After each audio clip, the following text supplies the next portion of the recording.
Hi, okay, now just going to talk about the use of three very important things in Jeet Kune Do training and any self-protection program, which I believe should utilise these things, is using a dummy. In this case, a little bit elaborate, a springy dummy we have here, springy arms, a spring-loaded mask and spring-loaded leg, but we'll ignore the leg for today. We're just going to look at three things that are very, very important in a standoff position, in a real confrontation, street fight, call it what you want. The things we have to work on in Jeet Kune Do are intercepting or single direct attack, or just simple counter attack. Okay, we'll call that an SCA or whatever you want to call it, and an SDA for single direct attack, and then a basic interception. As you've seen earlier on a clip on my YouTube channel, there's an intercepting fist where the fist is just coming straight up the middle. This is now projected onto the springy dummy so that we can correctly hit, get a feel of something bouncing back with recoil plyometrically through our triceps, and give us the right feel of covering the arm, because we have the appendage of the arms now, and we can get the feel of stepping off to the left slightly for those of us who are right-handed, and for the other few who are left-handed, obviously this would be done in the opposite way. I'm just going to demonstrate it in the right. And the second one we would do is cutting straight in, stepping off to the left, and the third one we would do is cutting in with the lead hand, stepping off to the right. So we're just going to demonstrate those and let you have a feel of those. If you don't have a springy dummy, or you may just have a single arm in the middle, which is kind of anatomically incorrect, but it's better than nothing, or you might have a mukjun, a wooden dummy, to practice that on, or of course always go back to a training partner, but you won't always have a training partner who will just let you wear the way on them. So we can hit hard with this and hit fast and see where we can get to. And I'm going to try and hopefully give you a few tips here on how this works and how to, you know, really improve it. So basically, when you square off with somebody in the street, okay, they may have their hands out like this, they may have their hands down, they may be finger pointing, they may be chambering to punch. The first thing that you may be thinking about is the fistic laws of martial art, if you like, or Kung Fu, is that hitting in a straight line is like your first principal thing to do.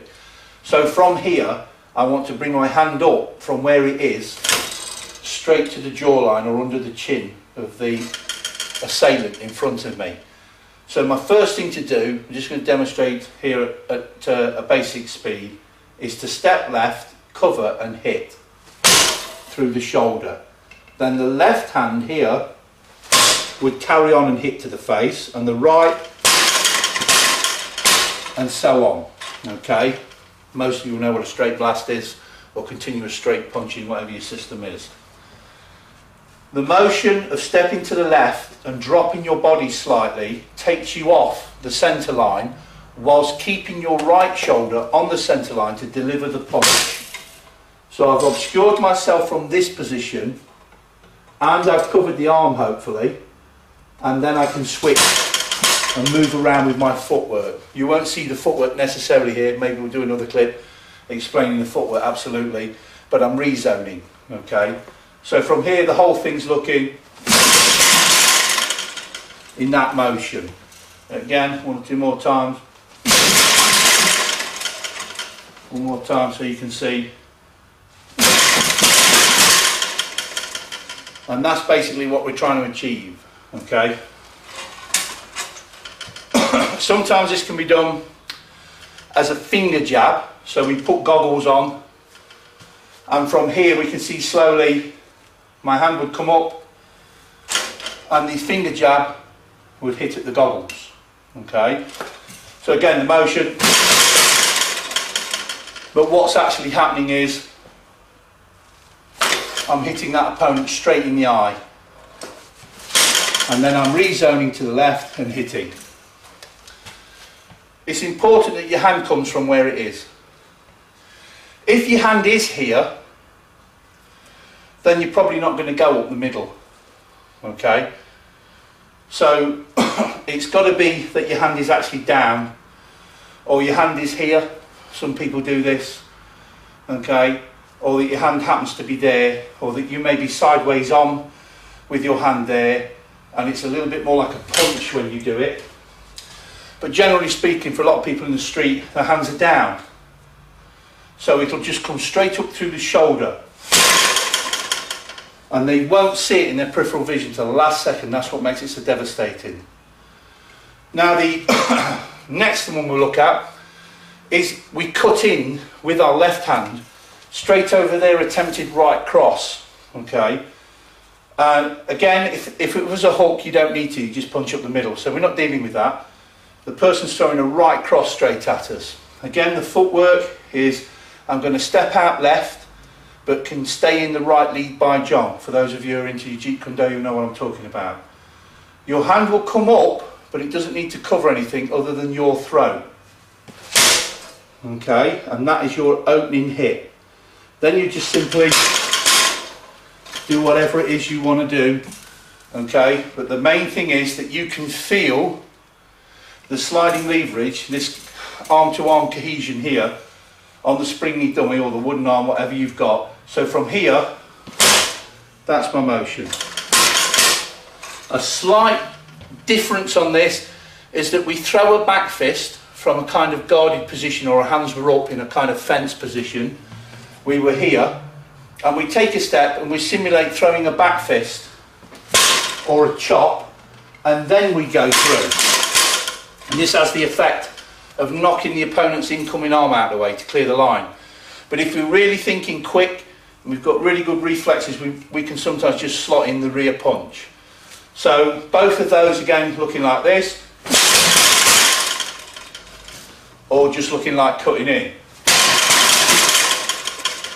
One more time, just cutting in, most direct thing.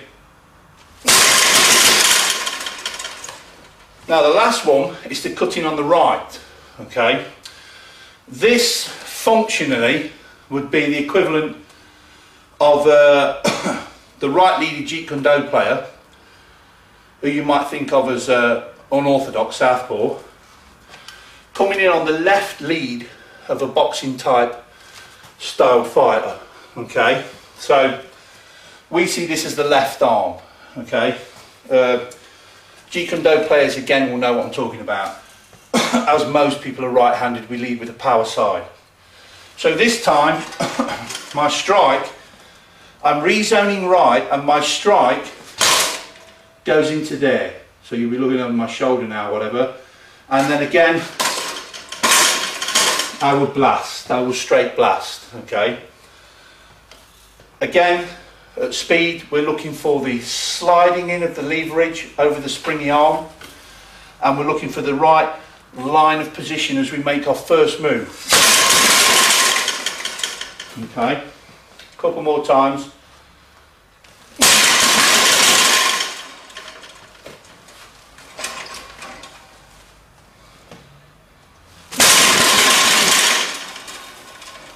Okay, bashing up Charlie here a bit. So we get the general feel. We're going up the middle, through the shoulder.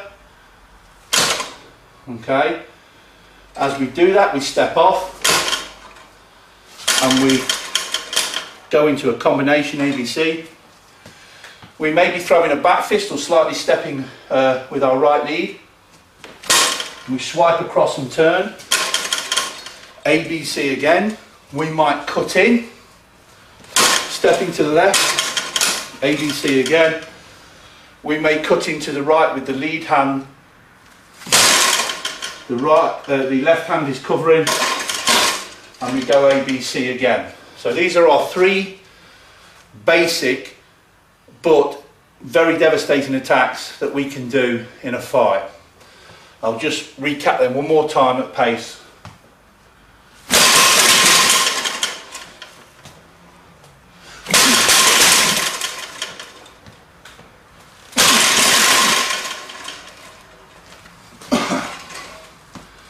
Okay, hope that helps you. Any questions you can ask me on my comments. Thank you a lot. Cheers.